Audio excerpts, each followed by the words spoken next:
Meine sehr verehrten Damen und Herren, der Schriftsteller, und das ist in seiner Natur, wünscht, sich Gehör zu verschaffen.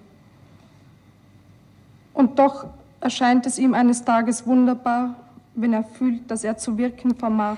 La vérité est exigible de l'homme. Discours de remerciement d'Ingeborg Bachmann en 1959 pour la réception du prix des aveugles de guerre pour sa pièce radiophonique Le bon Dieu de Manhattan. Verletzt, verwundet und voll von dem großen geheimen Schmerz, mit dem der Mensch vor allen anderen Geschöpfen ausgezeichnet ist. Jener geheime Schmerz macht uns erst für die Erfahrung empfindlich und insbesondere für die der Wahrheit. Wir sagen sehr einfach und richtig, wenn wir in diesen Zustand kommen, den hellen Wehen, in dem der Schmerz fruchtbar wird. Mir sind die Augen aufgegangen. Wir sagen das nicht, weil wir eine Sache oder einen Vorfall äußerlich wahrgenommen haben, sondern weil wir begreifen, was wir doch nicht sehen können. Und das sollte die Kunst zu Wege bringen, dass uns in diesem Sinn die Augen aufgehen.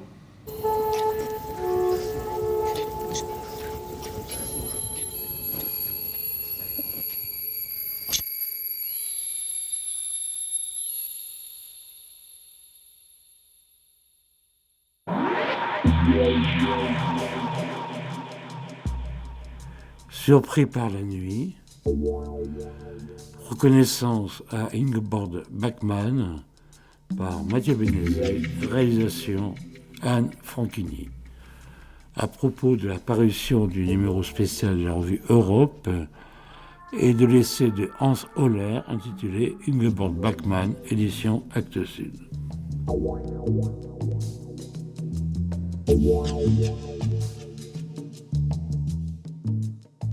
Ingeborg Bachmann, née en Autriche, saluée par Thomas Bernhardt, proche de Paul Celan, une correspondance inouïe s'ensuivit, amitié avec Heinrich Böll, amour avec Max Frisch.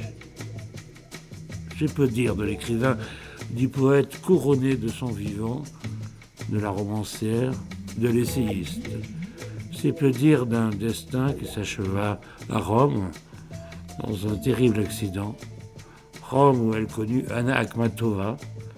C'est peu dire d'un engagement politique radical.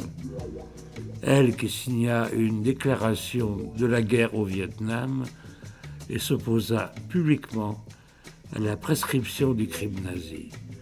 Ingeborg Bachmann qui traduisit Giuseppe Ungaretti.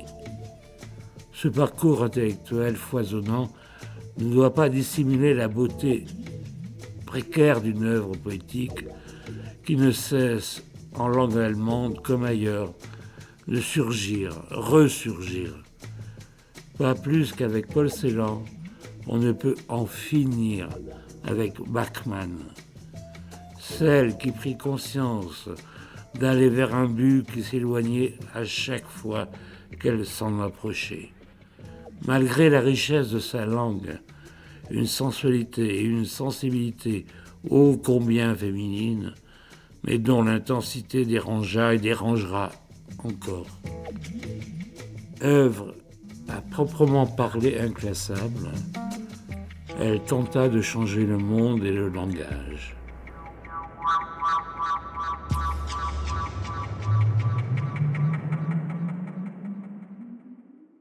Il y a quelques jours, j'étais à Marbach.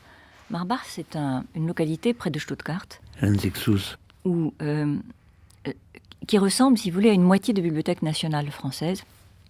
C'est là que sont conservés les archives, les manuscrits des auteurs du XXe, du XXIe siècle. Et en fait aussi, je m'en suis aperçue après d'un certain nombre d'auteurs qui ont écrit au XIXe siècle. Enfin, ça déborde en arrière, si je peux dire.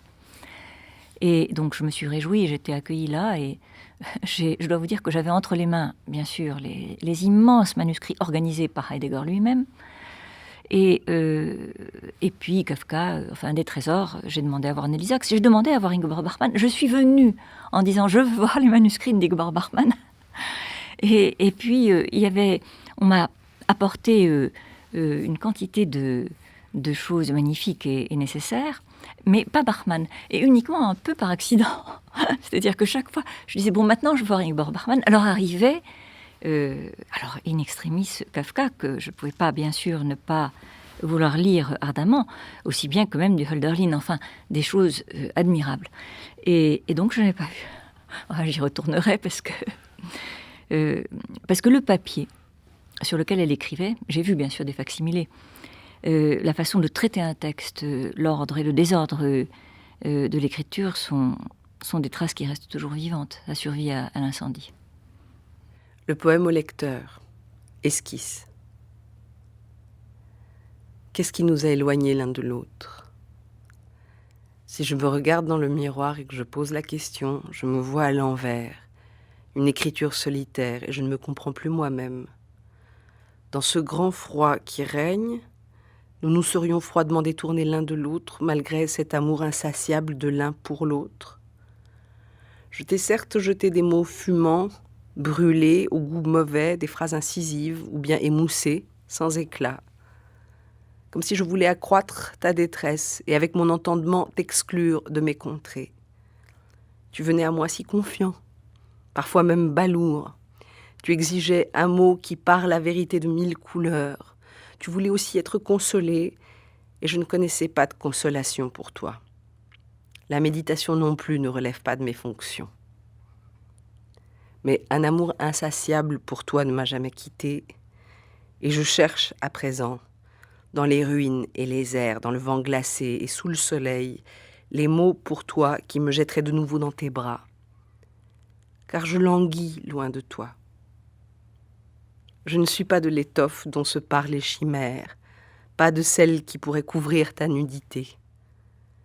Mais je suis fait du lustre de toutes les étoffes, et je veux éclater dans tes sens et dans ton esprit comme les veines d'or dans la terre, et de ma lumière, de mon éclat, je veux te transpercer lorsque se déclarera en toi le noir incendie, ton être mortel. Je ne sais pas ce que tu attends de moi. Devant les autels, je me retire. Je ne suis pas un conciliateur. Toutes tes affaires me laissent froid, mais pas toi. Rien que toi. Tu es tout mon bonheur. Que ne voudrais-je être pour toi ? Je voudrais te suivre lorsque tu seras mort, me retourner vers toi, même si je risque d'être changé en pierre. Je voudrais résonner, faire pleurer les animaux et fleurir les pierres, de chaque branche exhaler le parfum. Miguel Couffon, j'ai failli dire, parce que je fais beaucoup de lapsus à la radio, Claude Couffon, c'est le nom de votre père, qui est toujours traducteur espagnol. Et vous, je vois que vous traduisez de l'allemand. Comment on devient, question idiote, mais comment on devient un traducteur ? Pourquoi ? Par goût, et puis une suite de hasards, sans doute, de rencontres, de contacts avec des maisons d'édition, de projets que l'on soumet, qui sont refusés, d'autres sont acceptés. Et la traduction, pour moi, ça remonte aux années 75, peut-être, 80, avec Peter Altenberg, un Viennois, un Autrichien. Et puis après, Ingeborg Bachmann, d'ailleurs. Et pour Bachmann, en fait, j'avais lu quelques textes d'elle avant, mais je n'étais pas du tout un spécialiste. Et les Actes Sud, il y a une vingtaine d'années de ça, m'avaient demandé de traduire un roman, Der Fall Franza, roman que je ne connaissais pas, que j'ai lu, qui m'a enthousiasmé. Et que j'ai traduit donc avec un très très grand plaisir. Et en fait, ça a été pour moi l'occasion de commencer un peu par la fin, parce que ce roman, Franza, c'est la fin de l'œuvre de Bachmann. Et en même temps, ça aurait pu être l'aboutissement, la clé de voûte, si l'on veut, si Bachmann n'était pas morte avant que le roman ne puisse être publié. Et en fait, c'est une œuvre fragmentaire, avec ce côté fascinant d'ailleurs que peut avoir l'œuvre fragmentaire.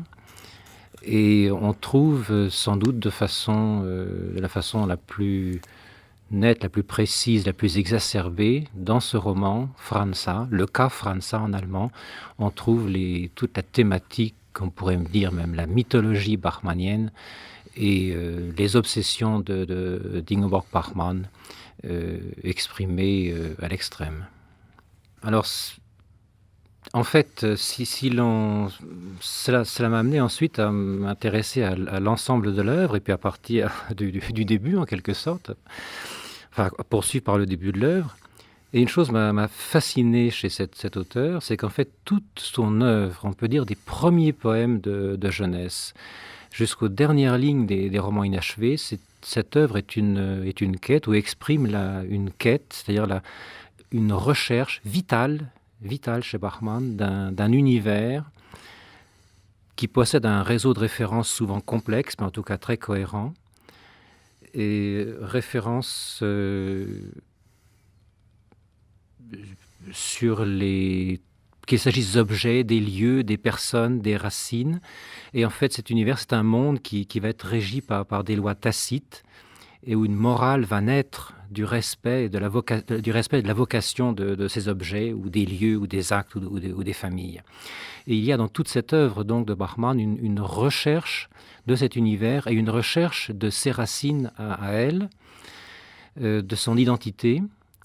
Ce qu'on trouve dans le roman Franza, en fait, il y a quand même une identification. Il faut toujours se méfier. On n'identifie pas un personnage de littérature et un auteur, mais là, il y a quand même une analogie très très grande, un parcours parallèle très très très net entre l'auteur et le personnage de Franza. C'est le mot identité, Michael, qu'au fond, qui me gêne un peu, parce que moi, j'ai le sentiment que c'est quelqu'un qui est davantage travaillé par l'altérité que par la recherche de l'identité, non? Bon, ce thème de l'autobiographique, je crois qu'on ne va pas revenir dessus, il a été traité 100 fois. En l'occurrence, il y a quand même, déjà dans la géographie de ce roman, les lieux de l'enfance de Franza, ce sont les lieux d'enfance de Bachmann. Hein. Et on va trouver ainsi, cette quête de l'identité, de la personnalité, des racines profondes de Franza, ça aurait été quand même la quête de Bachmann toute sa vie. Et cette quête de l'identité, des racines, aura lieu tout d'abord dans la première partie du roman, sur la terre natale de Franza, dans un petit village de Carinthie, hein, aux confins de 3 pays, à la frontière de 3 langues, dit Franza elle-même, et puis ne trouvant pas finalement la réponse à sa question, elle va tenter cette recherche d'identité, cette recherche de racines, cette recherche de la signification profonde de son existence dans le pays où, en fin de compte, tout ce qui est signe se trouve de la façon la plus manifeste, c'est-à-dire en Égypte. Hein. Et Franza va faire une recherche des signes, de la signification des choses en Égypte, en s'intéressant en particulier naturellement aux hiéroglyphes et aux cartouches. C'est-à-dire qu'elle va faire une démarche, elle adopte une démarche analogue à celle qu'elle aura dans le cimetière de son village natal, dans la première partie du roman, où elle s'arrête devant les pierres tombales. Et dans les 2 cas, il y a cet intérêt pour l'élément gravé, parce que la gravure, l'élément gravé dans la pierre, c'est encore l'inscription la plus pérenne, celle qui va durer le plus longtemps. Mais dans les 2 cas, d'ailleurs, c'est une quête qui va échouer et qui mènera à sa mort. Et là, on trouve un autre thème bachmannien, qui est la mort. Comment meurt-on? En fait, on ne meurt pas, on est assassiné. Et ça, c'est une œuvre qui parcourt, c'est un thème qui parcourt toute l'œuvre et qui est également tout à fait fascinant. C'est-à-dire que l'être qui ne... alors, ce n'est pas d'ailleurs une idée spécialement nouvelle, hein, on ne meurt pas, on est assassiné. Bachmann exprime une pensée profonde, mais en fait, elle cite en même temps d'autres auteurs. Fragment d'Anna. Anna s'aperçut soudain que ses amis étaient des étrangers, qu'elle avait vus pour la première fois lorsqu'ils vinrent pour l'emmener. Écarquillant les yeux, elle les regardait, l'un après l'autre. « Je ne vous connais pas et vous connais. Nommez-moi vos noms avant de me quitter. Ne vous fâchez pas. Je vous ai perdu, comme jadis, une bague qui ne me quittait pas et que je ne regardais pas, ne connaissais pas, tellement elle m'était familière, et que j'aurais tout aussi peu reconnue que vous si je l'avais trouvée par hasard. » Les amis sourirent à ces mots. « Était-ce une bague précieuse ?» demanda l'un d'entre eux avec curiosité. « Je ne sais pas, » répliqua-t-elle abattue. « Si vous nommiez vos noms, nous qui t'avons accompagné de nos voix au fond de ton cœur depuis le début. » « Oh !» s'exclama-t-elle chagrinée en regardant fixement devant elle. « Si seulement vous nommiez vos noms, tu les connais déjà. » Elle réfléchit, puis en désignant du doigt celui qui était le plus proche d'elle, « Ton nom est Vent. » Il la traversa et elle sentit qu'il n'avait pas donné toute la mesure de sa force. « Toi, tu es la fumée. » Lui aussi déclina son identité sans devoir céder des mots. « Et toi, la pierre, là où tout est détruit. Et toi, l'eau, qui suffit à tout noyer et à tout recouvrir. D'où venez-vous et où allez-vous? Nous ne sommes pas venus, nous avons toujours été là. Où allez-vous? Nous retournons à la ville. Pour y rester. Combien de temps? Plus longtemps que tout ce qui y vit et veut y vivre. Plus longtemps que les tours puissantes, que les machines les plus imposantes, les rues les plus longues et les trains les plus rapides. Plus longtemps que la bataille qui va faire rage autour de la ville, mais rien qu'une heure de plus. Ensuite, une grande quiétude s'installera et nous trouverons la quiétude avec elle. Si vous retournez maintenant à la ville, je vous en prie, emmenez-moi avec vous. Nous ne t'avons pas fait sortir de la ville pour t'y ramener, tu restes. La nuit tombe, qu'ai-je à faire près du fleuve? M'approcher des sentinelles?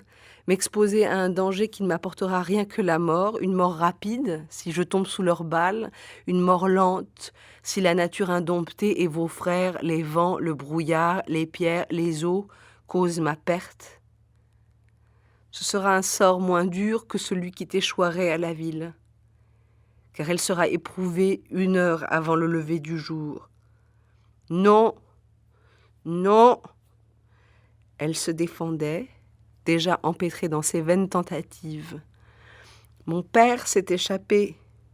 Il va encore une fois se relever, fortifier les portes de la ville, encercler les remparts, reprendre le commandement de la ville, et sur moi son autorité. J'ai peur. Mes membres sont saisis d'effroi. Je ne peux être seule, si loin, en dehors de la ville, et me traîner plus loin encore. Je crains celui qui va arriver, que l'on a qualifié tantôt d'ennemi, tantôt de sauveur. Je tomberai en son pouvoir. Mes yeux me trahiront. La ville est inscrite en moi et tout ce qui m'est arrivé. Comment puis-je trouver de la pitié si je ne veux pas en trouver?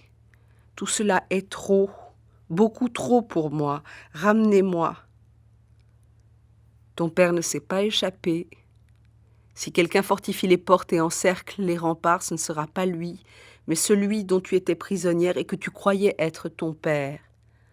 Ton père arrivera de là-bas, de l'autre côté du fleuve, et il te reconnaîtra comme tu devras le reconnaître. Va.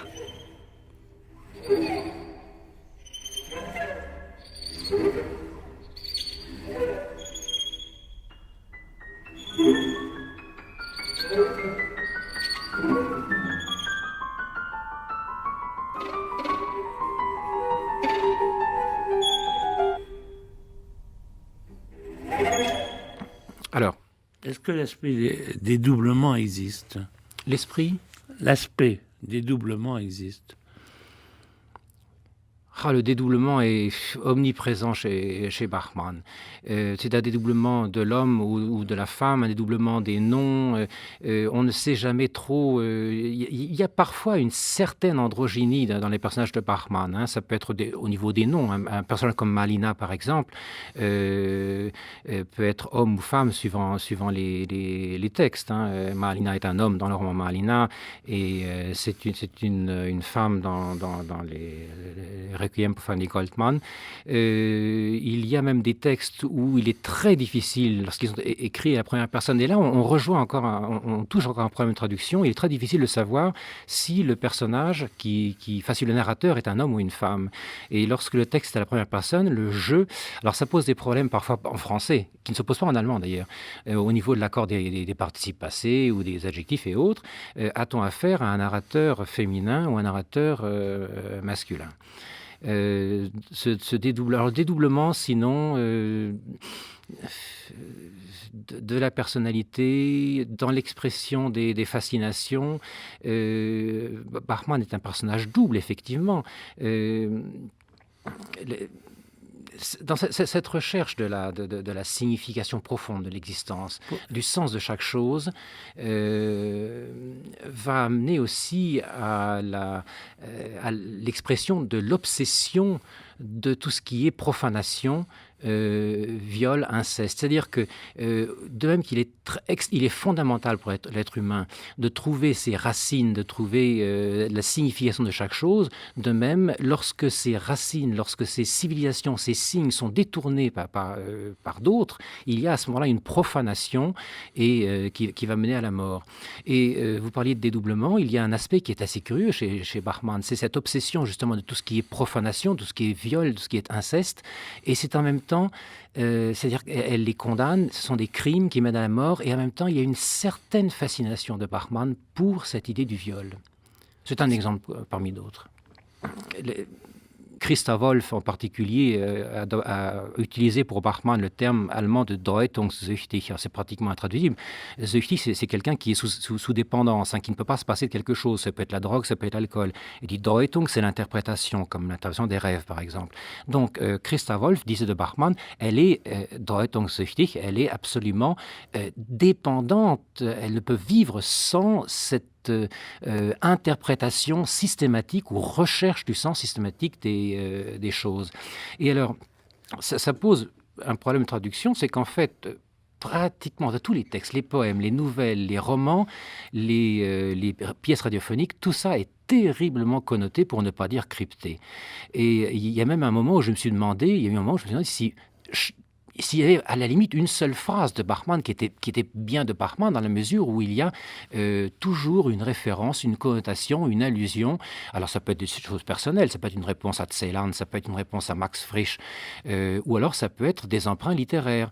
Moi, une Inge von Weidenbaum, qui était une amie intime de d'Ingo Bachmann et qui vivait à Rome avec elle, m'avait dit quelques années après la publication française de Franza: est-ce que vous avez remarqué que parmi les nombreuses citations littéraires et emprunts, c'est-à-dire que Bachmann traduisait mot pour mot des phrases qu'elle prenait ailleurs dans la littérature mondiale, Inge von Weidenbaum me dit: est-ce que vous avez remarqué que vous avez quand même une ou deux phrases que Bachmann a reprises telles quelles chez Barbey d'Aurevilly? Alors je dis: Barbey d'Aurevilly, écoutez, j'ai lu Barbey d'Aurevilly il y a des années, mais je n'ai pas fait le rapprochement quand j'ai traduit ce Franza. Même il regardait bien.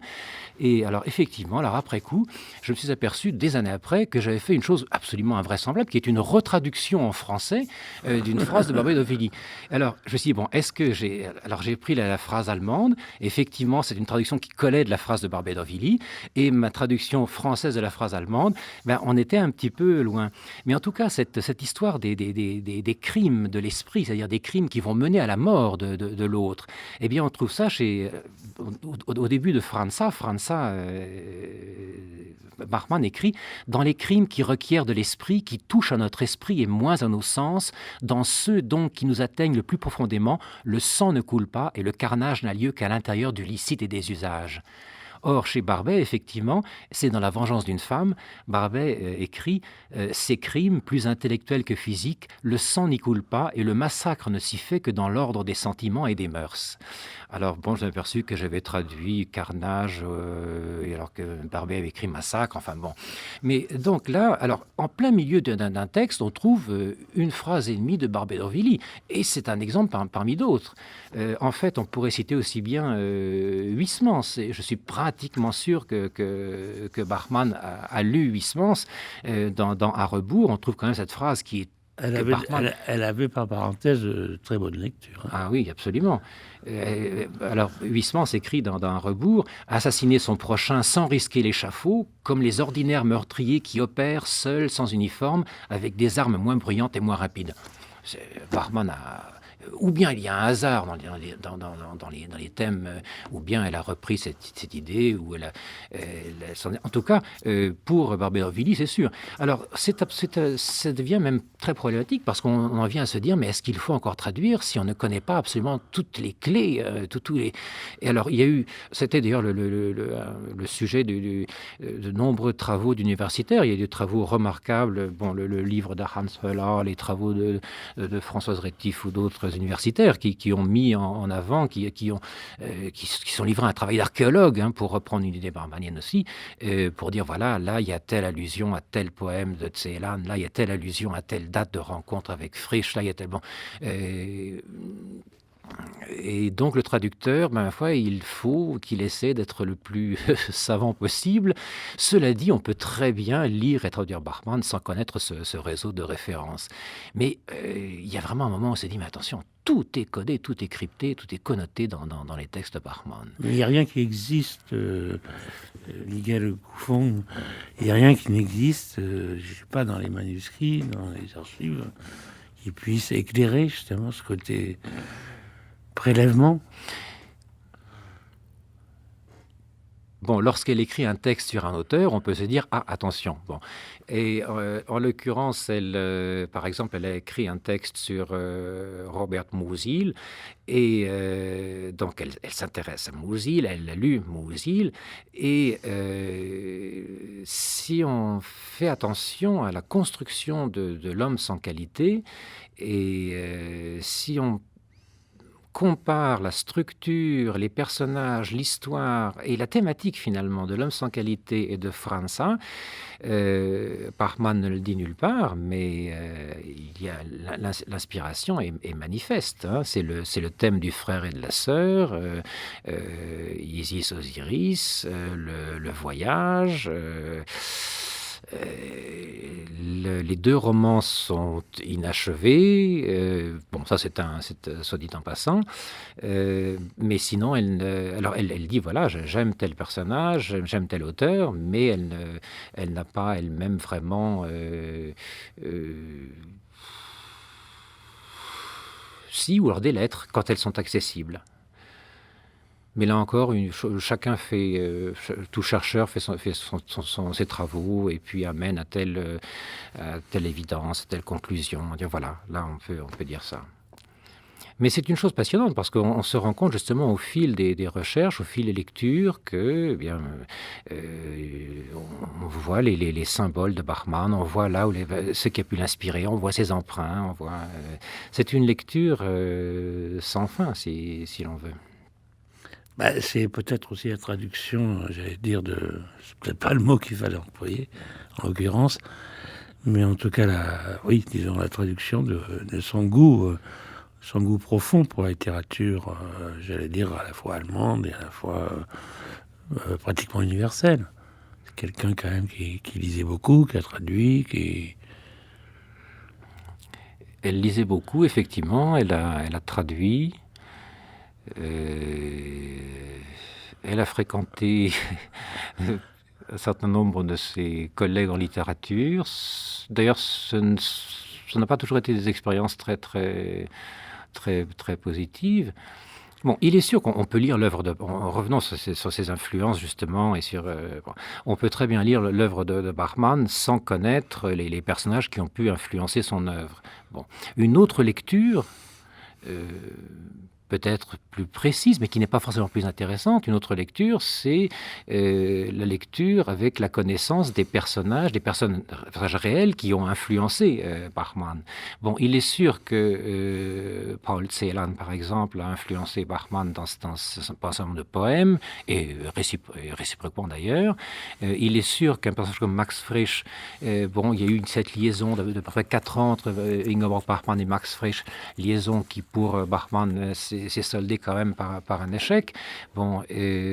Or, effectivement, quand on connaît un peu la nature de cette liaison entre Max Frisch et Ingeborg Bachmann, on comprend mieux certains passages de Malina et de Franza, entre autres. Il y a dans Malina, en partie, et dans Franza, un règlement de compte quand même avec Frisch, et avec un roman qui a absolument assommé Bachmann quand ce roman est sorti, qui est le désert des miroirs. En allemand, mon nom est Gantenbein. Et ce désert des miroirs, ça a été pour Bachmann c'était l'effondrement, parce qu'elle voyait sa vie privée, en fin de compte, exposée par Frisch, qui fera la même chose dans son journal Montauk, par exemple, mais de façon plus atténuée quand même. Et alors le personnage du père, le personnage de l'homme blanc, le fameux homme blanc, les personnages masculins de Malina, il y a quand même du Max Frisch derrière. J'ai presque envie, d'ailleurs je vais le faire, vous poser une question, mais est-ce qu'elle n'a aimé que des écrivains ? Voilà une question redoutable. Elle aura vécu quand même... non, elle n'a pas aimé que des écrivains, elle a aimé, enfin si tant aimé. On peut parler d'un musicien, Hans-Werner Henze quand même, chez qui elle a vécu. Je ne vais pas dire avec qui elle a vécu, mais chez qui elle a vécu en Italie, avec qui elle a, on peut dire, partagé un peu sa vie, mais de quelle nature étaient ses relations? Non, je ne demande pas des secrets. C'est pas du tout. Même chose avec Celan, en fin de compte. Je ne pense pas que... Je crois que c'est resté très platonique. Avec Max Frisch, c'était sans doute une liaison beaucoup plus sérieuse. Oui, je vois... cette liaison avec le compositeur Henze, effectivement. Mais pour le reste, Bachmann a été quand même seul une bonne partie de sa vie, et elle est morte seule, dans des conditions d'ailleurs dramatiques. Et pour vous, c'est un destin ? Un destin ? Oui. Alors, je ne sais pas, je méfie aussi des interprétations a posteriori. On a dit, Bachmann est morte par le feu, elle a vu le feu était omniprésent, était obsessionnel chez elle aussi, le feu est dans toute son œuvre, elle meurt par le feu. Non, je ne crois pas beaucoup à ça. Un destin...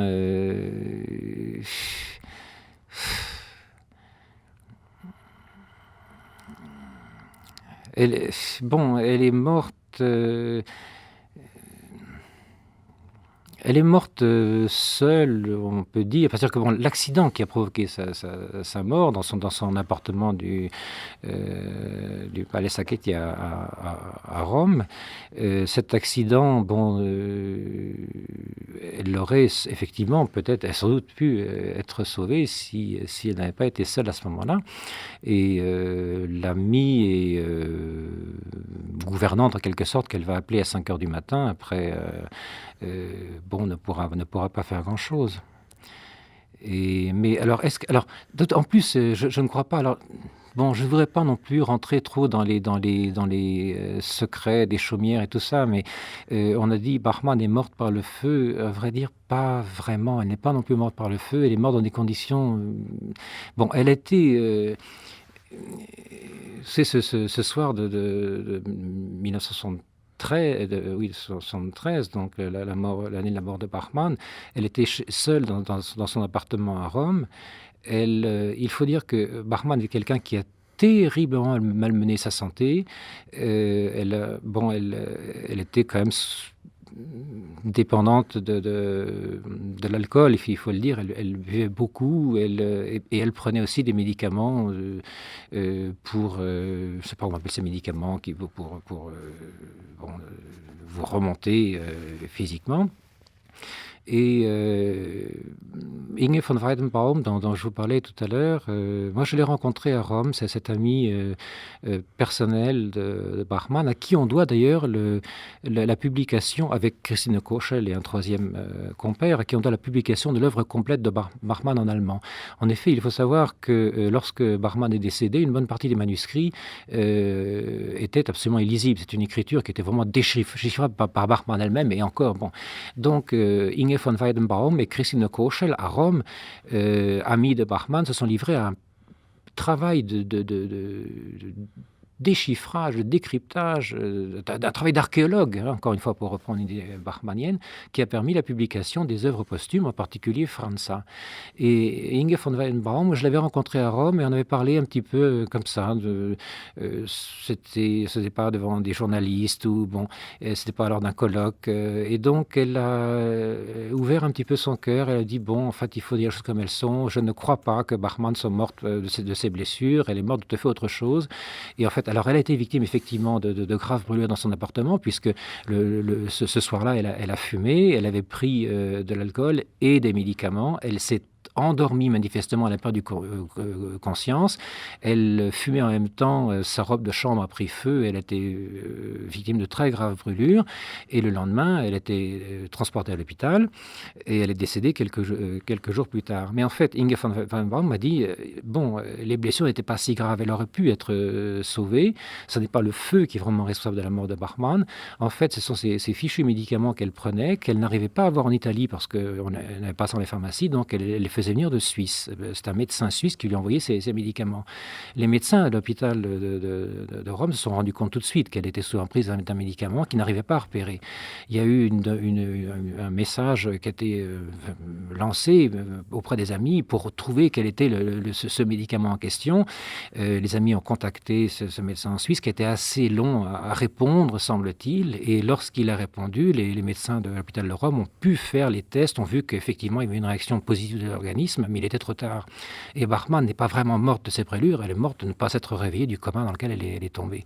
Et ce coma a été provoqué en particulier par ces fichus médicaments qu'elle faisait venir de l'étranger. Alors tout ça pour dire, bon, le feu, effectivement, il aurait été omniprésent. Est-ce que... Je ne sais pas s'il y a vraiment... c'était le destin de Bachmann de mourir comme ça. Je décroche et j'entends la voix litanique.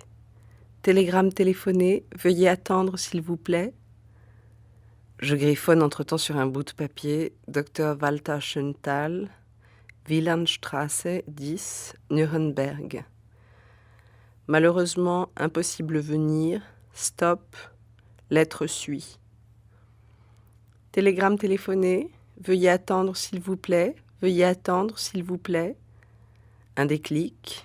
Une voix de femme, jeune, vivante, reposée, demande « Votre numéro, s'il vous plaît ?»« Merci, je vous rappelle. »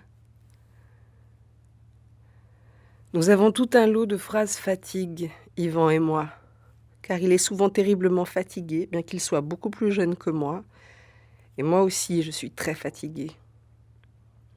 Yvan est resté avec des gens au Heuriger, à Nussdorf, jusqu'à 5 heures du matin. Après quoi, ils sont revenus en ville manger un potage de goulash. Ce devait être au moment où j'écrivais ma 200e lettre à Lily et une ou deux autres choses. J'ai envoyé en tout cas un télégramme. Yvan appelle à midi après le bureau, la voix presque méconnaissable. Absolument claquée. Je suis morte. Non, je ne crois pas, je me suis couchée, je suis simplement... J'irai me coucher très tôt aujourd'hui. Je tombe de sommeil, mais ce soir... Va donc une fois te coucher plus tôt. Naturellement, si tu n'étais pas si fatiguée. Je n'entends pas bien. Écoute donc un peu mieux. Mais tu tombes de sommeil. J'ai laissé l'entrée ouverte. Je suis fatiguée, mais tu dois l'être encore plus. Maintenant, bien sûr, qu'en veux-tu ? Je t'attends tout de suite. Je l'ai aussi connu dans le cadre du groupe 47, si ça vous dit quelque chose. N'est-ce pas, avec ce groupe commence la littérature allemande après-guerre. Paul Nizon. Et là, j'avais été introduit. Il fallait avoir un patronage pour y pénétrer. Je crois que j'étais le premier Suisse qui participait à ce groupe. Et là, j'étais invité sous le patronage d'Ingeborg Bachmann, de Martin Walser et de Günter Grass. Alors ça ce sont un peu les circonstances extérieures de notre rencontre. Mais c'était très difficile pour moi parce elle se donnait vraiment très très timide. Par exemple, elle parlait d'une voix très très basse et s'interrompait, elle ne trouvait plus les mots, on ne savait pas si elle allait tout de suite tomber dans une crise, mais en même temps, les yeux vous disaient qu'il s'agissait d'une femme ou d'une personnalité très très forte, parce que physiquement, elle était très robuste. Et dans les traits du visage, il y avait aussi... elle pouvait avoir quelque chose de dur, disons, de masculin, très très concentré, et elle faisait l'impression d'être extrêmement timide et fragile. Alors, c'était presque une légende. Partout où elle bougeait, il y avait des autres écrivains qui couraient au secours, parce que cette sainte de la littérature, qui avait pas seulement une couronne, mais une auréole. On craignait toujours qu'elle tombait dans les pommes ou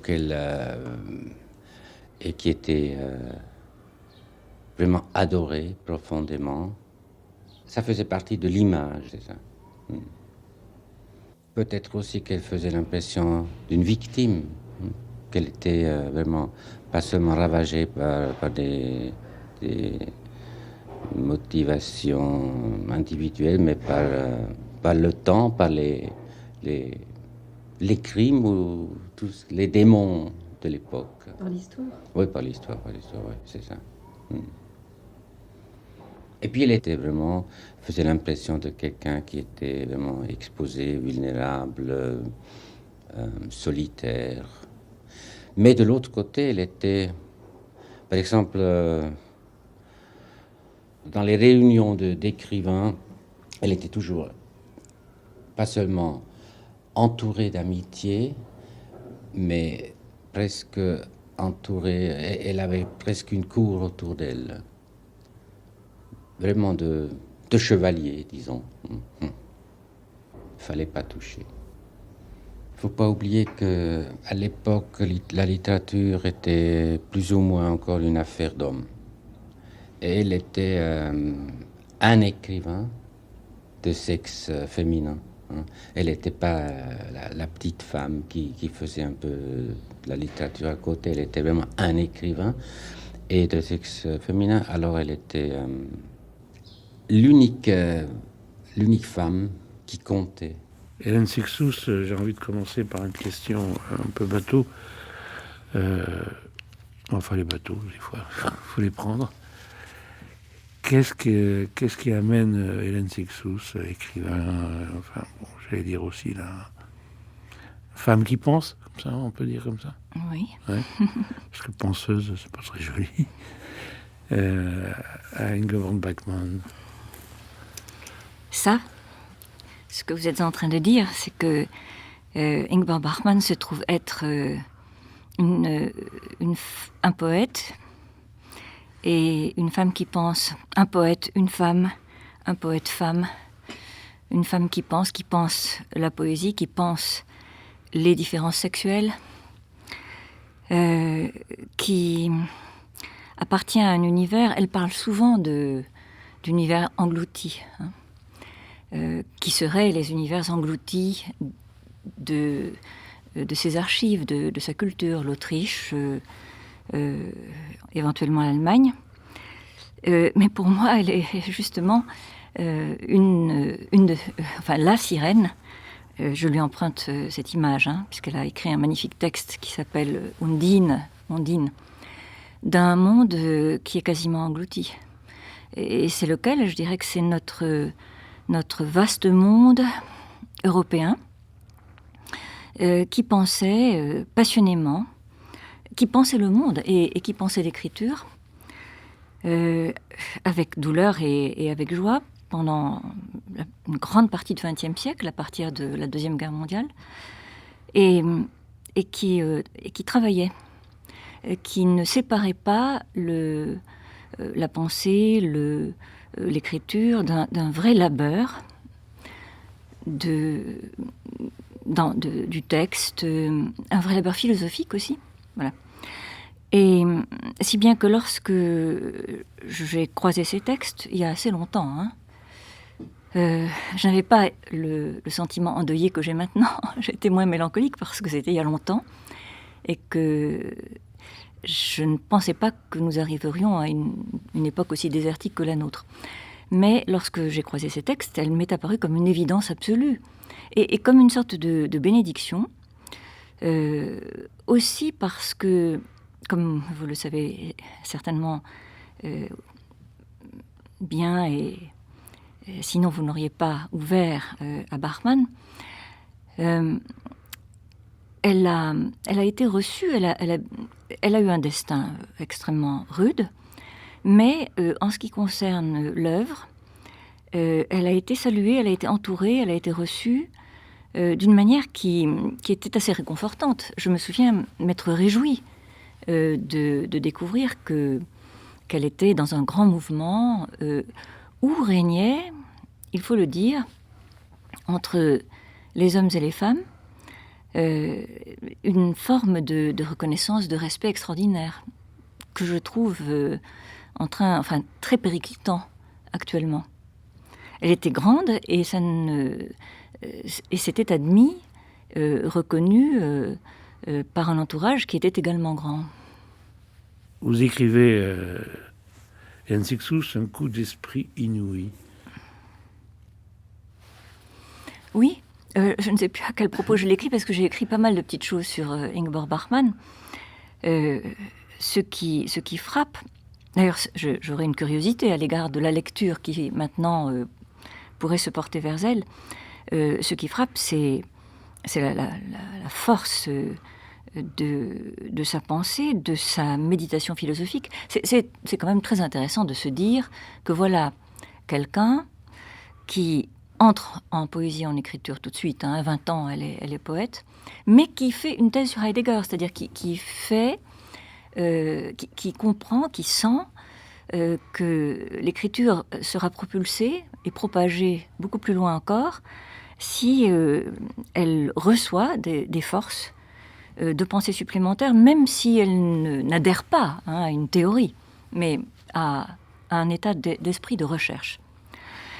Et en même temps, ce qu'elle apporte, elle, de singulier, ce sont les forces de la poésie.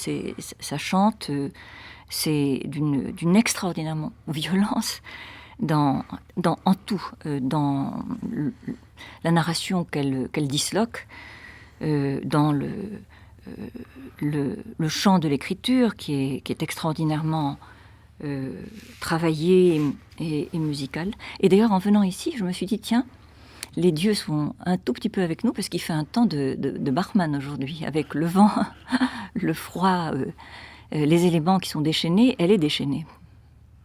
Vous dites, justement pour revenir à ce texte que vous avez publié dans Europe, N6, vous dites elle avait une vingtaine d'années et déjà et pour toujours cette colonne d'air courait sur la terre, secouait les êtres A-I, accent circonflexe T-R-E-S, les êtres de la littérature étaient sa trace, sa voix, sa signature absolument nouvelle.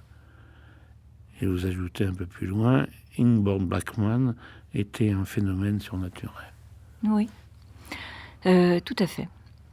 Je pense que elle surgit. Alors évidemment, elle ne surgit pas de nulle part. Comme je l'ai dit, elle se met elle-même en apprentissage. Mais là-dessus, il faut aussi souligner cette chose que je considère comme importante.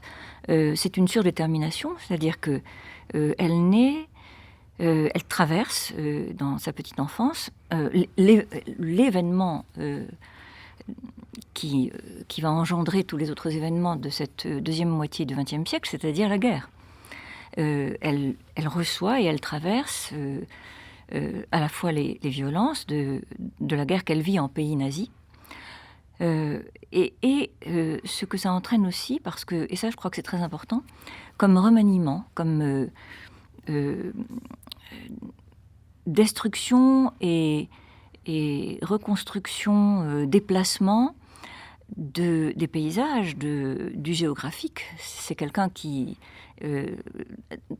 prend en compte dans ce qu'elle écrit l'âme, les sols et les abîmes des âmes humaines, le sexe, et tout ce qui est ville, campagne, univers concret, avec une singularité.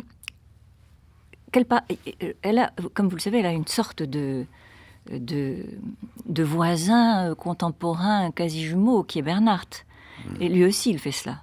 Lui aussi, avec une autre orientation, un autre discours. Lui aussi, il fait réapparaître dans le texte, et je trouve que c'est très important, les éléments naturels. Les montagnes, les abîmes, les villages, les paysages, les églises détruites, les cimetières, etc. Enfin, tout ce qui fait notre environnement urbanique ou bien, au contraire, campagnard. Voilà. Et ce sont des mondes extrêmement complets, très, très accueillants à ce que peut être la vie humaine sur la Terre, avec la vie et la mort, bien sûr, parce que là-dessus, il faut ajouter que, comme on le sait, de manière extraordinaire, et qui pour moi est très très très importante, et même de plus en plus. Je crois que quand j'ai commencé à la lire, j'étais dans l'évidence. Maintenant, je trouve que c'est nécessaire. Elle est le poète, le chantre de la mort dans la vie. C'est ce qui la hante. Elle ne cesse d'en parler, mais de la manière, si je peux dire, la plus naturelle du monde. Il s'agit de mourir dans la vie, dedans, à travers, sous la vie, hors vie. Il s'agit de mourir. Et sa façon d'indiquer, de donner une indication de lecture très très générale quand elle commence à écrire, c'est-à-dire des diverses manières de mourir, qui peut apparaître comme une sorte de titre, a une très forte vérité dans ce qu'elle écrit et dans ce qu'elle observe. Maintenant, vous savez, on résiste beaucoup à ça. Je pense qu'on est tellement amorti que mourir apparaît comme quelque chose qui est desséché, ça appartient aux banalités, ça se vend assez peu, etc.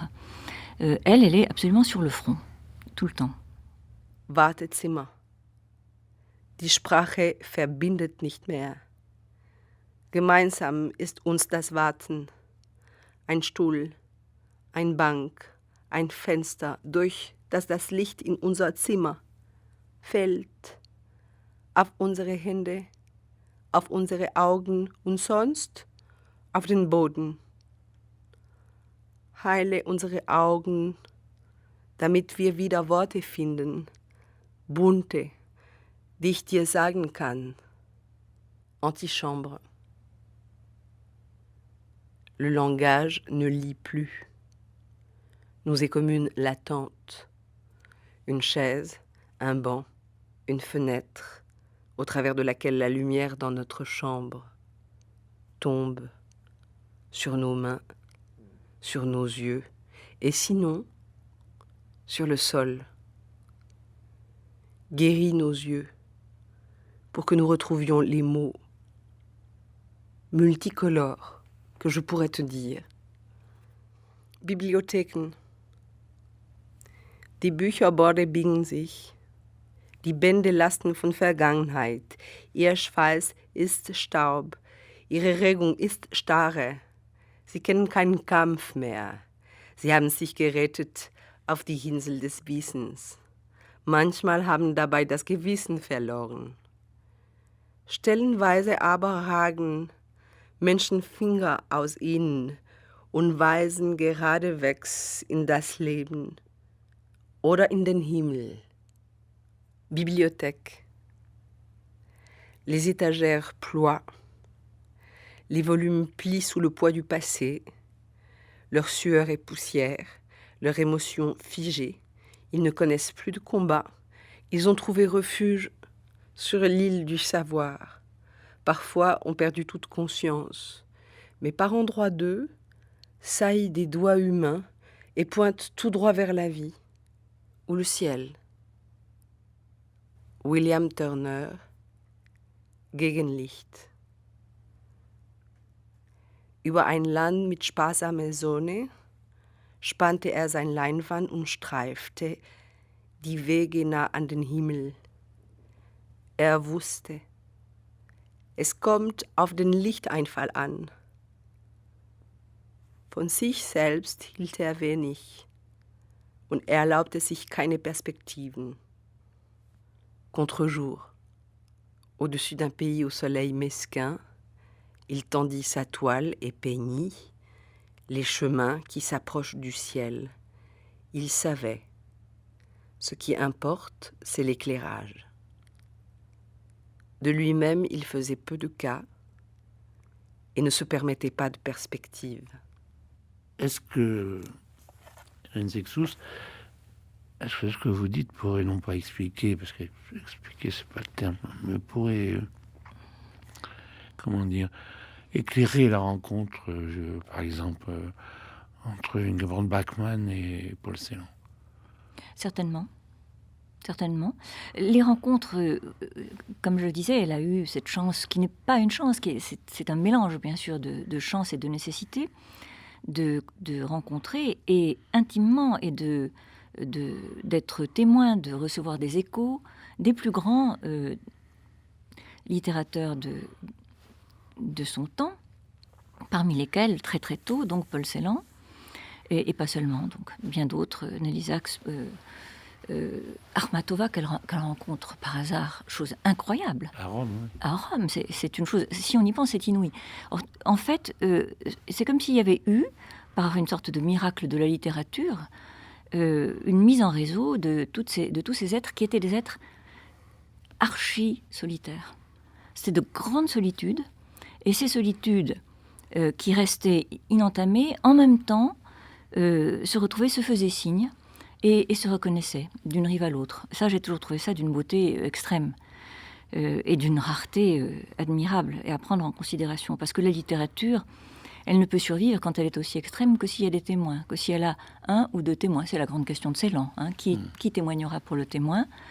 Voilà, il se trouve que Ingeborg Bachmann a pu témoigner pour Celan, qui a pu témoigner pour elle, etc., à l'infini, dans cet univers, qui était un univers bouleversé, qui avait été témoin de massacres, soit directement, soit indirectement, et qui devait en prendre en compte ce facteur de fatalité dans l'histoire humaine. Là-dessus, évidemment, ce qu'elle ajoute, et il ne faut pas l'oublier, et c'est toujours très difficile d'en parler, donc je vais prendre des précautions, c'est la lutte à mort entre les hommes et les femmes. Et ce sont des mots qu'elle emploie. Elle dit que les rapports entre les hommes et les femmes, ou l'amour, c'est la guerre. Si aujourd'hui je disais ça, je serais traînée et lapidée en tant que féministe primaire.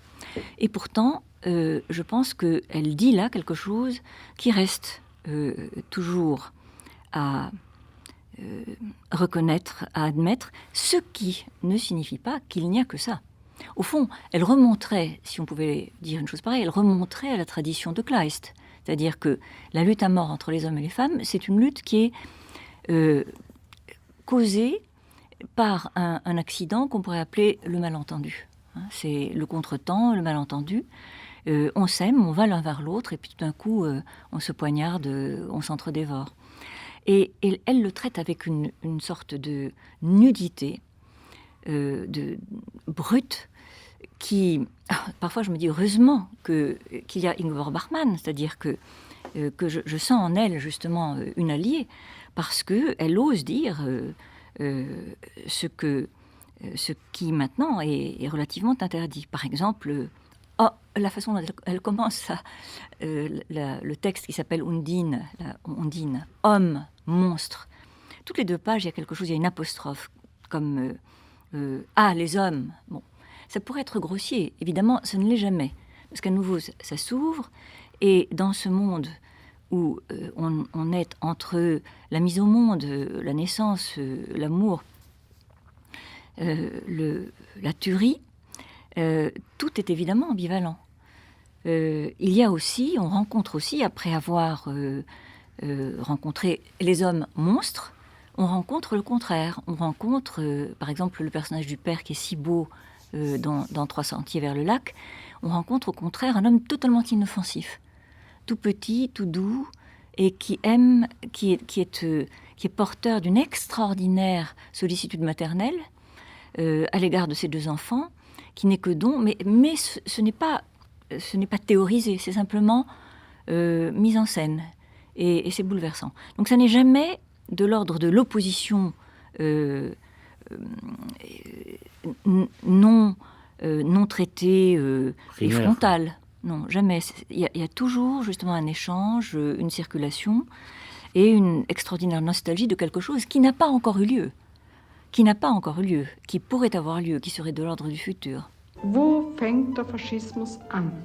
Fängt nicht an mit den ersten Où Bomben, commence le fascisme? Non, pas quand sont jetées les premières bombes, ce que peut écrire n'importe quel journal. Fängt an in Beziehungen zwischen Menschen. Il commence dans les relations entre les êtres.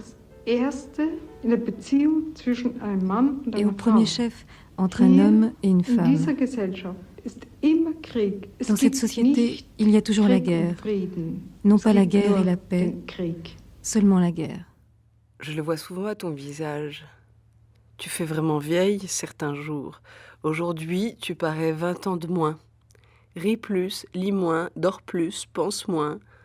Ton travail te vieillit. Qui t'a permis cette mode funèbre? Bien sûr, je suis méchant si j'en ai envie. Tu as tout de suite l'air plus jeune. Yvan, qui s'est rendormi brusquement, se réveille. Je reviens de l'Équateur encore troublé par un événement plus que millénaire. Qu'est-ce que tu as? Rien, j'invente. Ça doit être joli? Généralement, j'invente. Yvan garde la main devant la bouche pour que je ne le voie pas bâiller. Il doit partir tout de suite. 11h03, minuit approche. J'ai enfin découvert comment changer le monde. Hein? Toi aussi. La société, la situation, c'est une vraie compétition de nos jours. Mes découvertes ne t'intéressent donc pas? Aujourd'hui, sûrement pas. Tu as eu sans doute une grande idée, mais il ne faut pas déranger les inventeurs dans leur travail. Tant mieux, j'inventerai seul, mais permets que ce soit pour toi. Le titre de Françoise Rétif est Du côté de la mort, la vie. Et voici les premières lignes. Elle est morte, il y aura 30 ans, le 17 octobre 2003. Nous sommes en 2008, donc ça fait 35 ans. Ben oui. Morte prématurément à 47 ans à Rome dans un accident. Née en 1926 en Autriche, en Carinthie, dans la ville de Robert Musil. Alors mon accent allemand, pardonnez-moi, Klagenfurt. Elle a été de la génération de Gunnar Grass, Martin Walser, Hans Magnus Enzensberger, Thomas Bernhardt, Paul Celan. L'amour ou l'amitié l'ont lié à beaucoup d'entre eux, et d'autres plus âgés aussi, comme Heinrich Boll ou Max Frisch.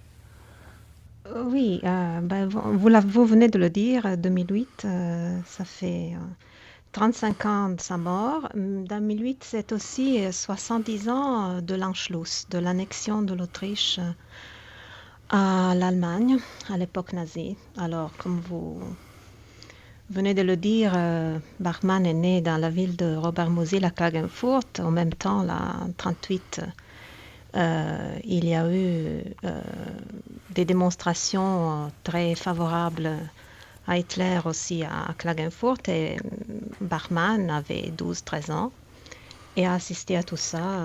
C'est très connu dans une interview, elle en a parlé.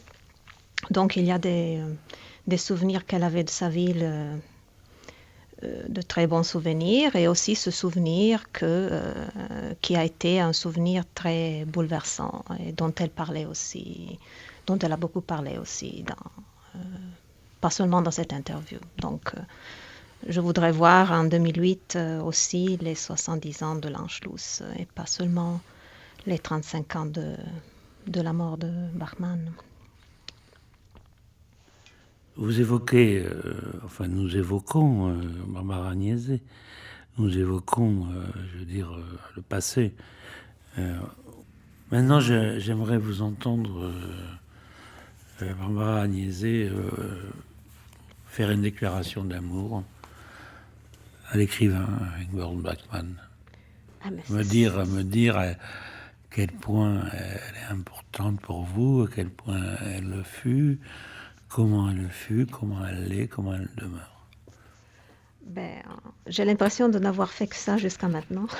Si je me trouve en Autriche, c'est parce que j'ai lu des textes de Bachmann et je voulais les lire en allemand. Donc j'ai appris l'allemand presque à cause de ça.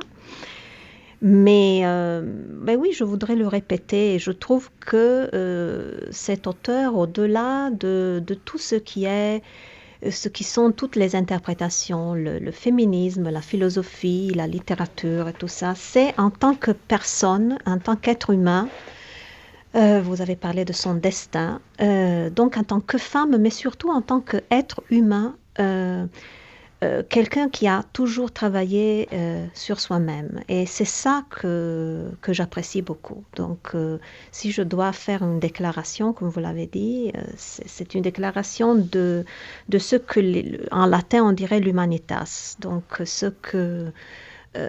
qui est Bachmann tout court, la compréhension qu'elle a pour les textes, la compréhension qu'elle a pour l'être humain. Elle en parle par rapport à la musique de l'être humain. Elle dit que la voix humaine est là et qui est un instrument comme les autres instruments. Elle parle de Maria Callas, bien sûr, mais pas seulement. Et que la voix humaine accompagne la poésie et les poèmes. C'est pour cela qu'elle écrit que les poèmes sont là parfois pour être mis en musique et pour être lus, et qu'il y a des poètes qui se prêtent plus que d'autres à être mis en musique. Alors vous voyez que là il y a vraiment des dimensions très vastes et très humaines d'humanitas chez cette écrivaine qui sont énormes, qui sont immenses. La musique, son amour pour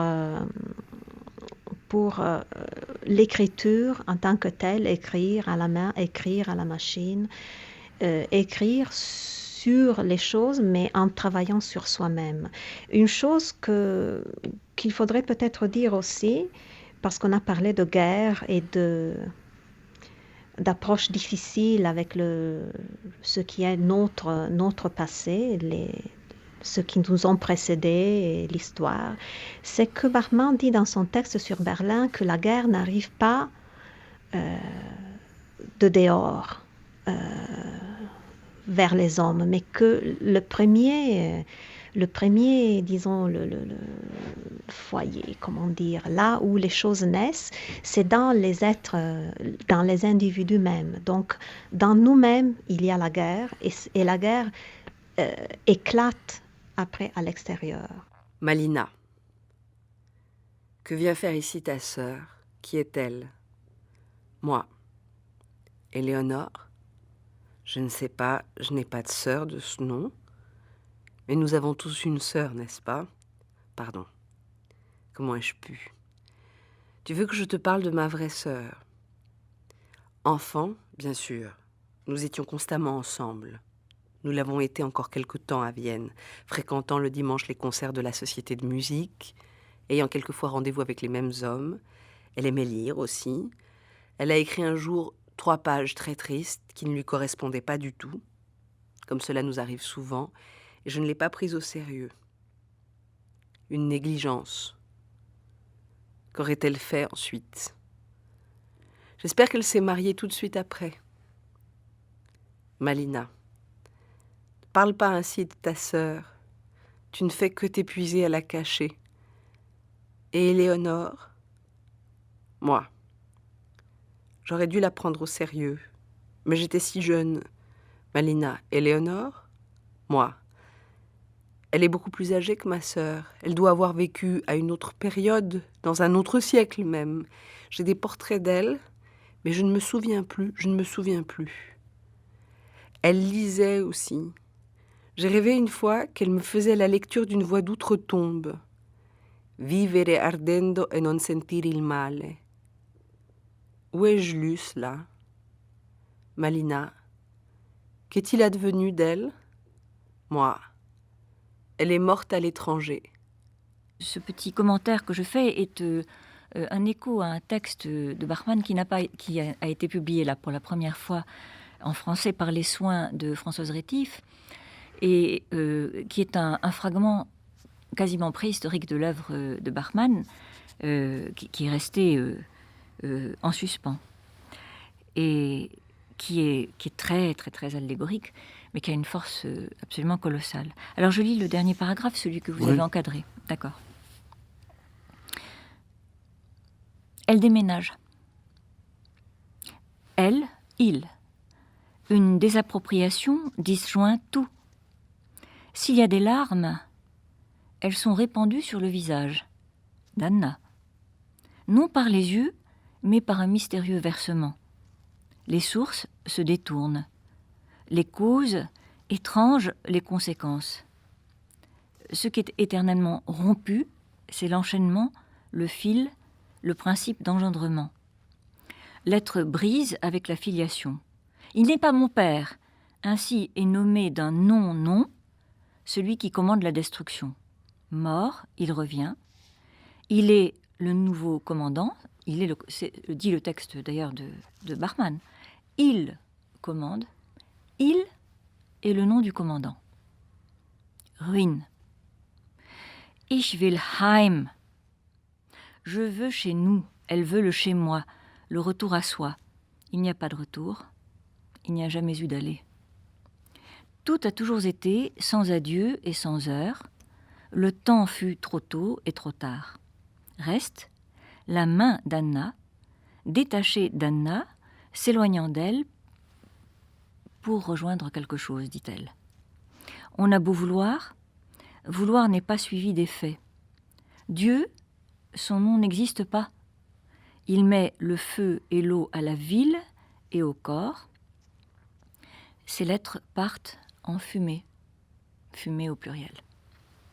Et ceci est un commentaire, mais c'est un commentaire du commencement sans commencement et sans nom, seulement des pronoms, le seul nom étant ce palindrome Anna, du tout premier texte de Bachmann.